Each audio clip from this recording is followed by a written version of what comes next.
طبعا احنا في ظل المجاعة في شمال غزة যদি বিশ্ব আমাদের মৃত্যু দেখতে চায়, যদি তারা আমাদের শিশুদের মৃত্যু দেখতে চায়, তবে সেই দুঃসময়ের দেরি নেই আর। আমরা এক সময় খেতে পেরেছি, আজ না খেয়েও আমাদের শরীর সয়ে নিতে পারে, কিন্তু আমাদের সন্তানরা না খেয়ে থাকতে পারছে না, একটু খাবার তুলে দিতে পারছি না তাদের মুখে।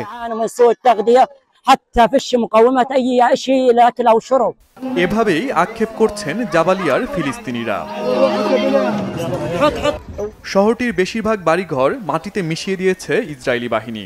সেখানে এখন শুধুই ধ্বংসস্তূপ আর মানুষের হাহাকার। মাথা গোজার ঠাইটুকুও নেই ফিলিস্তিনিদের, নেই খাবার পানি। ঘন্টার পর ঘন্টা অপেক্ষা করেও মিলছে না পর্যাপ্ত ত্রাণ।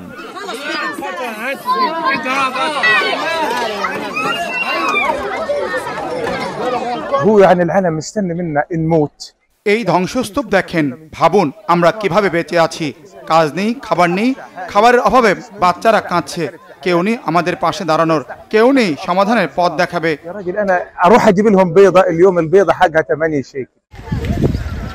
শুধু জাবালিয়া নয়, ফিলিস্তিনের প্রতিটি শহরেই একই চিত্র।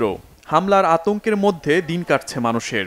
সেন্ট্রাল গাজা, নুসেইরাত ও দের আল বালায় হামলার তীব্রতা বাড়িয়েছে ইসরায়েলি সেনারা। রাফা স্থল অভিযানের পর থেকেই শহরটিতে আশ্রয় নেওয়া ফিলিস্তিনিদের ওপর হত্যাযজ্ঞ চলছে। এরই মধ্যে রাফা ছেড়েছে 10 লাখের বেশি ফিলিস্তিনি। শহরটিতে এখনও রয়ে গেছে 65,000 মানুষ। বেঁচে থাকার প্রাণপণ চেষ্টায় বুলেট, রকেটের পাশাপাশি ক্ষুধা আর খাদ্যাভাবের মতো সংকট মোকাবেলা করতে হচ্ছে তাদের। Shahid Arafat, Bangla Vision news desk.